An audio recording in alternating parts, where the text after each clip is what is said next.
එහෙනම් ආයිබෝන් කියලා පිළිගන්නවා මගේ YouTube channel එකට. අද අපි කතා කරන්න යන්නේ වයින් කාර් එකක් රිමෝට් කාර් එකක් කරන විදිය. එහෙනම් වැඩි කතා ඕනේ. යමු වීඩියෝ එකට.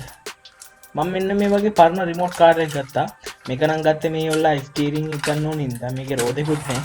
මේ තියන්නේ ඉල්ලා මගේ වයින් කාර් එක. මේක තමයි මම රිමෝට් කාර් එක කරන්න යන්නේ. එහෙනම් බලමු අපි කොහොමද මේක රිමෝට් කාර් එකක් කරන්න කියලා.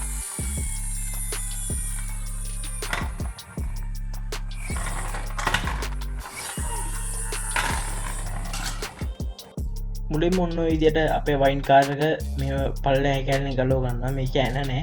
මේක නිකන් නෝමල් සම්බන්ධ වෙලා තින්නේ පොඩි කූරු ටීකින්. ඔන්න ඔය විදිහට තමයි අපේ වයින් කාර් එක ගලව ගත්තට පස්සේ දිස්සෙන්නේ. ඔය තින්නේ උඩ කෑල්ල. ඔය කෑල්ල ඉවරලා අයින් කරන්න ඕන. අයින් කරලා ඔය තමයි පල්ලෙහා කෑල්ල. ඕකත් එක්ක තමයි අපේ ගනුදෙනුව තින්නේ. සාමාන්‍යයෙන් ඕකේ තමයි අපේ රිමෝට් කාර් එක සම්පූර්ණයෙන්ම හැදෙන්නේ. මුලින්ම ඔන්න ඔය පිටිපස්සේ කෑල්ල අපි ගලවලා අයින් කරගන්නවා. ඊට පස්සේ ගලවලා අයින් කරගත්තට පස්සේ ඔන්න ඔය වගේ තමයි දිස්සෙන්නේ. ඊට පස්සේ මේකේ රෝද දෙකයි ඔන්න ඔය විදිහට ගලව ගන්නවා. රෝද දෙකත් ඔය මැද කෑල්ලත් ඔන්න ඔය විදිහට ගලව ගන්නවා. ඔතන ගියර් වීල් එකක් සාමාන්‍ය සම්බන්ධ වෙලා තින්නේ ඔය මැද කූරත් එක්ක. ඒකයි මම ඔතනදී ගලව ගන්නවා.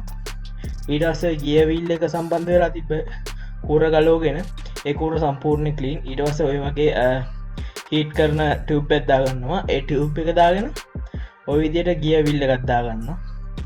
ගියර් වීල් එකක් දාගෙන එතනට ඩ්‍රිල් කරලා ඔන්න විදිහට කෑල්ලක් දාගන්නවා. කෑල්ල දාගෙන ඉවරලා අපි ඔන්න ඔය විදිහට සම්බන්ධ කරනවා. අර ගියර් වීල් එකේ අර මුලින්ම කෑල්ල ගලව ගත්තේ අන්න ඒ දෙක තමයි දෙපැත්තට මෙන්න මේ විදිහට අපි සවි කරන්නේ. සවි කරලා ඔන්න ඔය විදිහට දාලා මැෂිමන්ට් අරගෙන අපි තව පොඩි ගියර් වීල් එකක් දාගන්නවා උතනට. මොකද අපේ කාර් එකට තව පොඩි ආධාරකයක් අවශ්‍ය ඉඳ අපි සාමාන්‍ය පොඩි ගියර් වීල් එකක් දාගන්නවා. ඊට පස්සේ එතනට ගියර් වීල් දෙකටම අහු වෙන්න පොඩි ගියර් වීල් එකට අපේ මෝටර් එක සම්බන්ධ කරගන්නවා. ඊට පස්සේ තමයි ඔය තියෙන්නේ. ඊට පස්සේ අපි යන්නේ මේ ඉස්සරහා ස්ටියරින් එකට.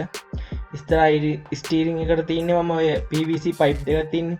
ඒ පයිප් දෙක ජොයින් කරලා තමයි කෑල්ල හදාගෙන තියෙන්නේ. ඊට පස්සේ ස්ටියරින් වෙන කෑල්ල එතන අඳුරගෙන ඔන්න ඔය විදිහට මාක් එකක් දාගෙන ඊට පස්සේ ඔය විදිහට ඔය කෑල්ල අලුව ගන්න ඕන. ඔන්න ඔය වගේ තමයි අපේ කෑල්ල සම්පූර්ණයෙන් උතනදී හැදෙන්නේ. ඊට පස්සේ ඔය තියෙන ස්ටියරින් දෙක. ඊට පස්සේ ඔය වගේම සමාන කෑල්ලක් තව පොඩ්ඩක් හීනි කෑල්ලක් අපි මේ විදිහටම සකස් කරගන්න ඕන. ඒ දුරස් ඒ කියන්නේ හිල් දෙකේ ඇති තියෙන දුරස් තියෙන්නේ. අන්න ඒ දුරස් ප්‍රමාණයටම ඔය කෑල්ල තියෙන්න ඕන. ඔය කෑල්ල තිබුණාට පස්සේ තමයි අපේ ස්ටියරින් එක හරියට සිදු වෙන්නේ. මොකද පොඩ්ඩක් හරි එහා මෙහා වුණොත් එමෙන් රෝදයක් පොඩ්ඩක් අඩුවෙන් කැපෙන්න පුළුවන්. රෝදයක් පොඩ්ඩක් වැඩියෙන් කැපෙන්න පුළුවන්. ඊට පස්සේ අපි සකස් කරගන්නේ ඔය තියෙන ඔය පයිප් තමයි මම පාවිච්චි කරන්නේ. ඔය පයිපෙන් සකස් කරගන්නේ අපේ ස්ටියරින් එකේ උඩ කෑල්ල. ඒකත් ඒ විදිහටමයි. ඒ විදිහට ඔන්න ඔය විදිහට තමයි ඩබල් කරගන්නේ. ඔය විදිහට ඩබල් කරගෙන ඉවරලා ස්ටියරින් හෝල් දෙක තියෙන ස්ටියරින් හිල් දෙක ඒ හිල් දෙකට සමාන්තරව තමයි ඔය හිල් දෙකත් ඉදගන්නේ. ඕක අපේ යටේකට සමාන්තරව තමයි සාමාන්‍ය පිටන්න ඕන. නැත්නම් රෝද දෙක ඇද වෙනවා. එහෙම වෙනවා. ඒකෙන්ද ඔය දෙක සමාන්තරව තමයි හිල් දෙක විද ගන්න ඕන.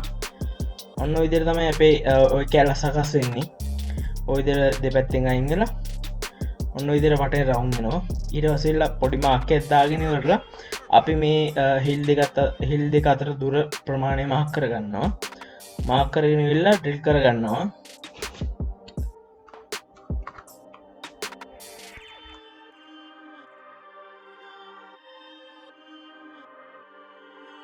ඊට පස්සේ ඔන්න ඔය ආකාරයට ඔතන උඩ කෑල්ලත් එක්ක අපි මුලින්ම සම්බන්ධ කරගන්නවා. ඔය කෑල්ල ඕක තමයි අපේ ස්ටියරින් කෑල්ල. ඕක තමයි පොඩ්ඩක් ඇඩ්වාන්ස් අපේ කෑල්ල. පිටිපස්ස කෑල්ලට වඩා පොඩ්ඩක් ඇඩ්වාන්ස් ඉස්සරහා ස්ටියරින් පැත්ත තමයි. ඔන්න ඔය විදිහට තමයි ඔය කායකේ අර මම කලින් ගත්ත කායකේ ස්ටියරින් එකේ තියෙන කෑල්ල දෙක තමයි ඔය කායකේ මම ඉස්සරහ රෝද දෙකට සම්බන්ධ කරලා තියෙන්නේ. අන්න ඒ විදිහට මේක ඒ විදිහට පේන්නේ. ඊට පස්සේ මම තව පොඩි PVC පයිප් කෑල්ලක් අරගෙන මෙන්න මේ විදිහට නවා ගන්නවා. නවා ගන්න ඉවරලා මොකද දන්නවද මගේ ස්ටියරින් එකේ උඩ කෑල්ල සාමාන්‍යයෙන් ඒවලා සම්බන්ධ වෙලා තියෙන්නේ. ඒ කෑල්ල ගලවලා ගන්න පුළුවන් විදිහට තමයි සකස් කරන්න ඕන. නැත්නම් ඉස්සරහ රෝද දෙක මොකක් හරි අවශ්‍යතාවයක් වුණොත් ඉස්සරහ රෝද දෙක ගලව ගන්න බැරි වෙනවා. ඒකෙන් දොන්න විදිහට තමයි සම්බන්ධ වෙන්නේ. ඒකත් මම මේ විදිහට ඩබල් කරගන්නවා. ඩබල් කරගත්තට පස්සේ සාමාන්‍යයෙන් වෙලා පොඩ්ඩක් මේකට ශක්තිමත් බවක් එනවා. ඒකින්ද මම මේ ස්ටීරිං එක ශක්තිමත් කරන්න එන්න මේ විදිර කෑල් දෙකම පැත්තර හින විදිර උඩ ස්ටීන් එකට හයිබෙන විදිර තමයි උඩ ස්ටීරිං ආධාරකට හයිවෙන දිර තමයි මංව කෑල් දෙක සකස් කරගන්න. මම මේකට ගලූගන් දාලා පොඩ්ඩක් ශවිමත් කරගන්නවා. මේක සවිමත් කරගත්ත නැත්තන් එල්ල මොකද ස්ටීනිං එක අවුල්ලන්න පුළුවන් අපේ. එකද මේක පොඩ්ඩක් හයියට තියෙන්න්න ඕනේ.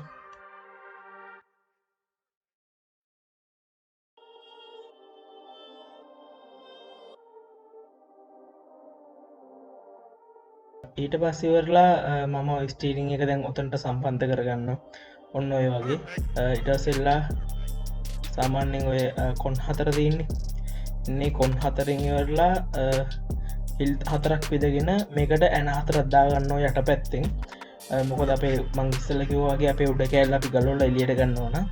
ඒකින්ද තමයි මම එහෙම කරන්නේ.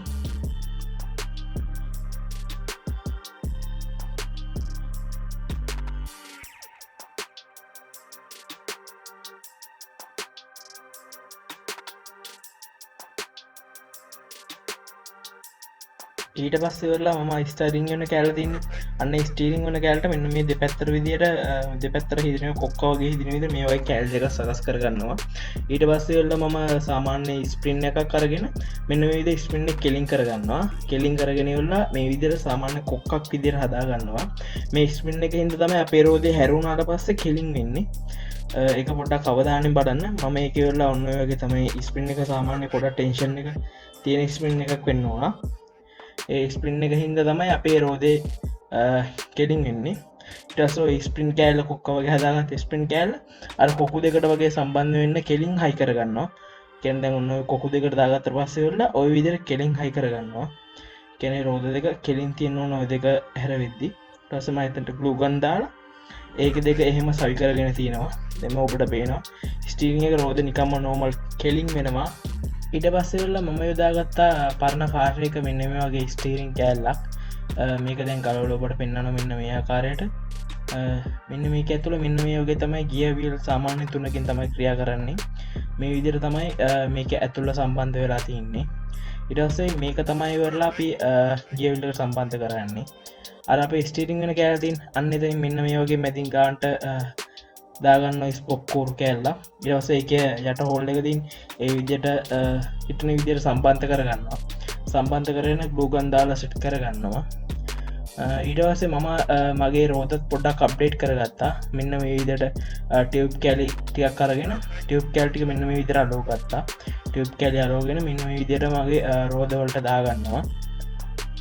ප්ලාස්ටික් රෝධ තියන්නේ ප්ලාස්ටික් රෝධ පොඩ්ඩ රබවීදින්න රබ රෝධවලට මෙන්න මේගේ දාගන්නවා. දාගෙන මේස් රෝධ සම්පූර්ණයෙන්ම වටේ කපාගන්නවා සමාන්තර වෙන්න. ඊට පස්සේවරලා මේ රෝධ හතරම ඒ විදියට සකස් කරගන්න ඕන. දැම් මගේ ඔය පෙන්න්නනිම සම්බන්ධ කරගන්න මගේ බැට්‍රිය එක ඔතින් මගේ බැට්‍රිය එක ඕක සම්බන්ධ කරනවා කාරක බඳ කොස්තට ඔය තින්න මගේ සර්ගිට් එක ඔන්න විදර් සර්ගිට් එක සම්බන්ධ කරගන්නවා. මම යදාගන්න වෙතන්දි ඩබල් ටේප් යදාගෙන තම මේක සම්බන්ධ කරගන්නේ. මෙන්න විදිර සම්බන්ධ කරගත්තා මගේ සර්ගිට් එකත්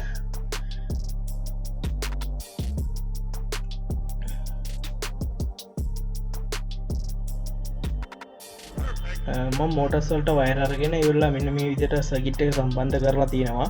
පොඩ බලාගන්න මේක 6 චැනල් සගිට් එකක් දසෙල්ලා මම මගේ පරිපතයට මම සෙට් කරා විදුලිය ටස ඉන්ඩිකේට් වෙන්නේ කරන්ට එකට කරන්ට ගෙනවා කියලා එකන් සගිට් එකට කරන්ට ගෙනෝ කිය තමයි ඉන්ඩිකේට් වෙන්නේ බල්බ පත් වෙලා ටස මගේ රිමෝට් එක රිමෝට් එක බ්ල පත්තු වෙන්නේ තාම සම්බන්ධ නොවන හින්ද සම්බන්ධ වනට පස එක සම්පූර්ණයම නොයක විදිකට ඔන්න විදිරම අපේ කාර ක්‍රියා කරන්න ඉස්සරහට පස්සටත් හරවන්නත් ඔය විදිර තමයි ක්‍රියාත්මක වෙන්නේ. හරවන්න හැරවුවම් දකුන්ට වමට ඒ විදිට හැරවෙනවා.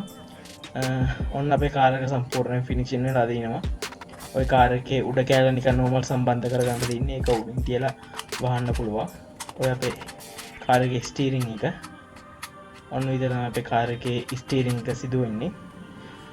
ඔන්න අපේ කාරය හදලා ඉවරයි. මේක සම්පූර්ණ වයින් කාර් එක සම්පූර්ණ රිමෝට් කාර් එකක් කරා. එහෙනම් ඊළඟ වීඩියෝ එකකින් හමු වෙමු.